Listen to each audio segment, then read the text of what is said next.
In 2022, we've witnessed the Fed showing no signs of stopping as far as being hawkish goes. So looking forward to 2023, amidst all the volatility, how does an investor become a master investor?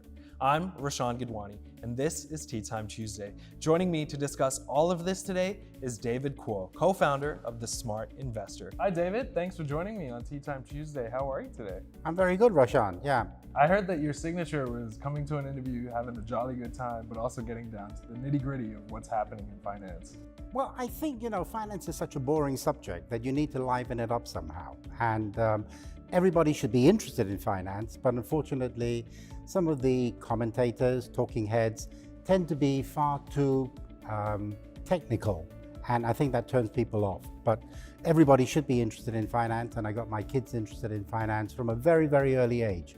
And thankfully, today, they are well balanced and hopefully sort of reasonably well heeled as well. So you've got years worth of experience in the financial sector. Sadly, yes. Not sadly. How'd you begin and how's the journey been so far? It was actually an accident. It probably sort of started when I was in university, when I was doing a PhD. I had a lot of spare time, and I spent a lot of that spare time reading, not journals, but the Financial Times, and I started to get interested in finance. But it really wasn't until I left university, and my first job, believe it or not, was a bookmaker. Not somebody who makes books, but somebody who actually controls the betting on racecourses. And that was my very first job. And that was when I started to come into contact with money in a very big way. But I left the racing industry and then I joined a company called The Motley Fool. They, at the time, needed an analyst who was familiar with science and the pharmaceutical industry. And I just happened to be that person. So that was when I really sort of became very interested in the financial world. So it started off just casual reading.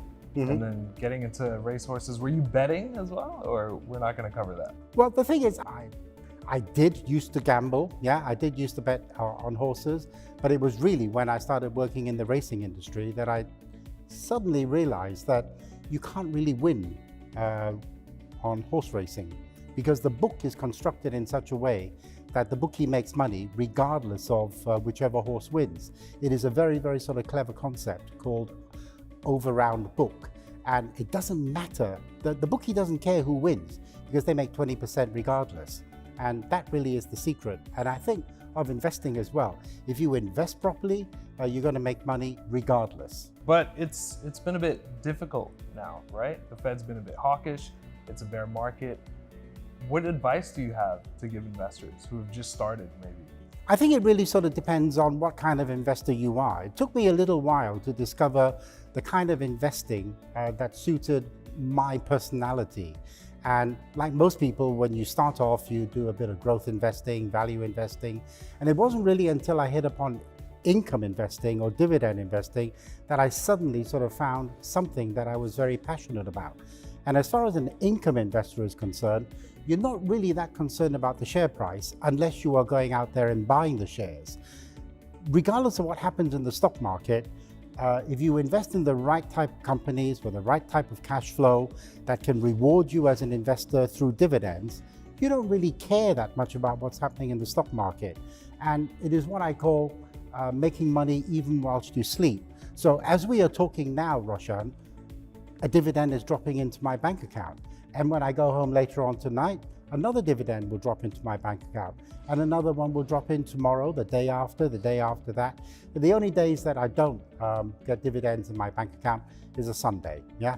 But that really is the joy. And so my passion is to go out and look for companies that have that ability to reward me for holding the shares.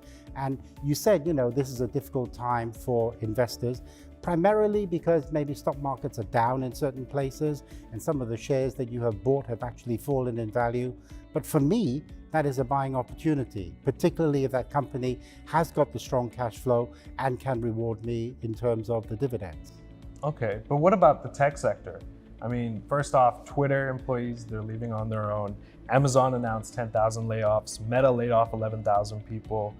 the appetite for that sector isn't good. Do you think that will change? Well, the thing is, I mean, those kind of companies don't really interest me, Roshan, because they don't pay dividends. So would I invest in a company that promises me a dividend, say in 5 or 10 years' time? No, I only want one that is going to be able to reward me today. And you talk about the tech sector, and this is where people get a little bit confused about what a technology share really is. They think, oh, if I want to invest in the tech sector, then I need to invest in, say, Amazon or Google. Microsoft pays a dividend, so that's okay. But that is not technology as far as I'm concerned. Sure, I mean, they are at the cutting edge of technology, but I prefer companies that use that technology. So for me, a tech company, believe it or not, could be something like MasterCard or Visa, because they are using the technology in order to help people transact their purchases and their sales, and they make profits, they make a lot of profit, and they also reward me with a dividend. So when you say tech sector, yeah, pure tech sector, no, because many of them are yet to be profitable. But as far as the tech companies, the products and the services they provide to companies that are able to enhance and to use that technology, those I'm interested in.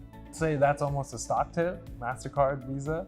Well, you wouldn't go too far wrong having a look at those companies, whether it suits you. This is another interesting thing. People say to me, oh, have you got any stock tips? The point is, I don't know you, right? I don't know what your portfolio looks like. Right. For me, it fits into my portfolio, and I have a very simple idea about what a portfolio should look like.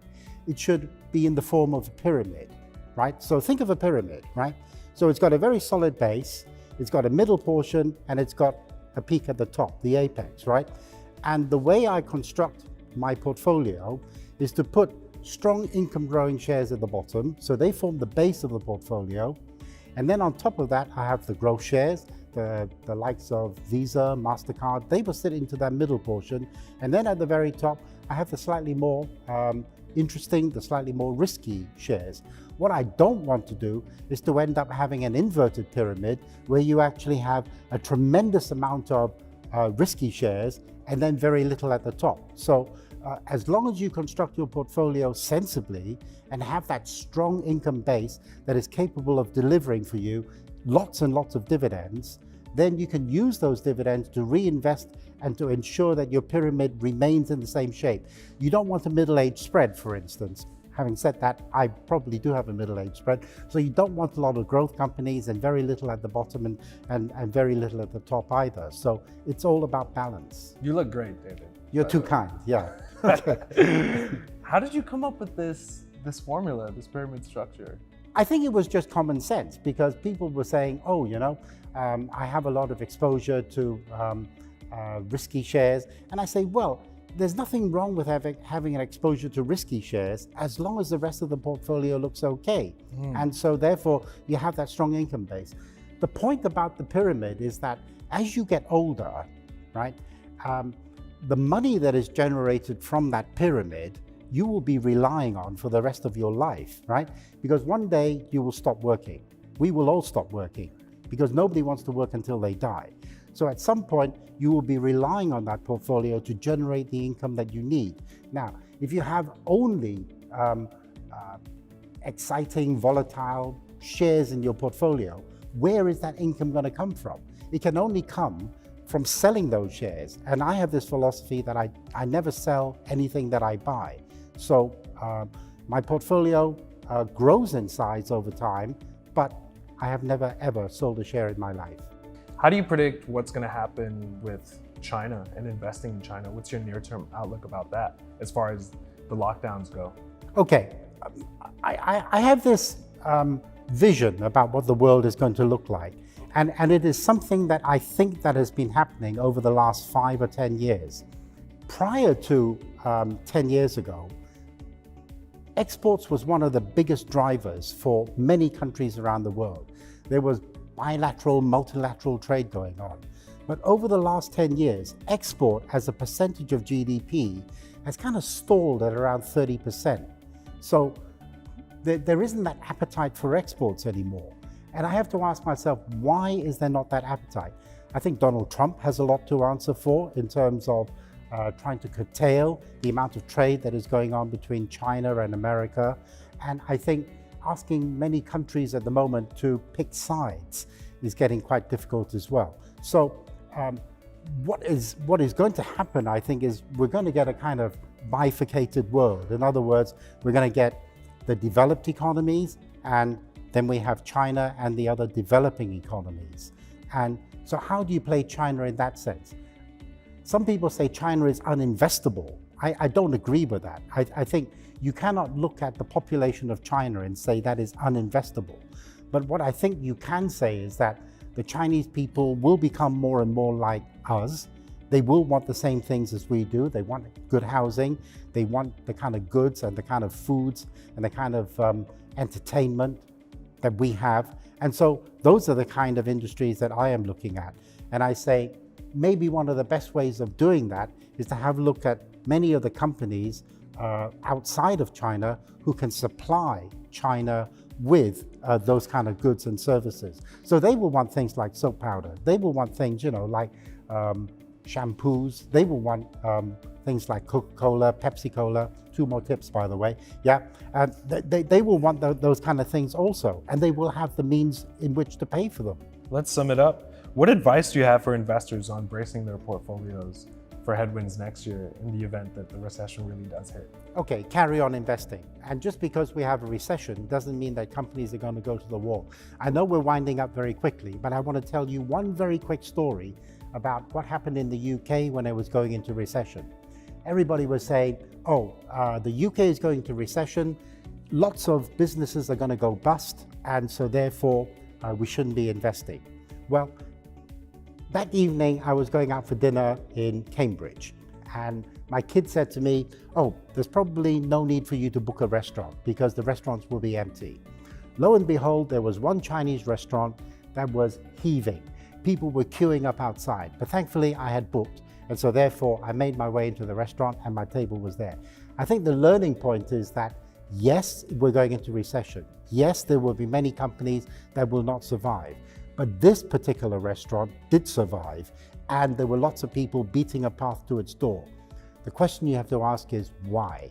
Why was this restaurant a standout when the others, you saw the waiters swatting flies outside, but why was this restaurant so much better than the others? It's because it had a secret ingredient. It made one of the best soy sauce chickens I have ever had. And diners were queuing to go and eat it. And so when you're looking at companies, look for that secret sauce. And in general, you will find that secret sauce is pricing power.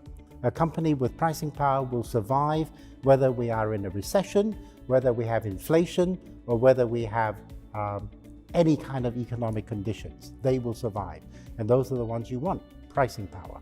Pricing power, and the secret sauce. The secret sauce. Okay. David, very educational, very insightful. Thank I've you, had such a Roshan. blast. Thank Thank you. you. I've just been speaking with David Kuo, co-founder of The Smart Investor. Join us for future episodes of Tea Time Tuesday as we dive deeper into more insights and analysis. I'm Roshan Gidwani. See you again.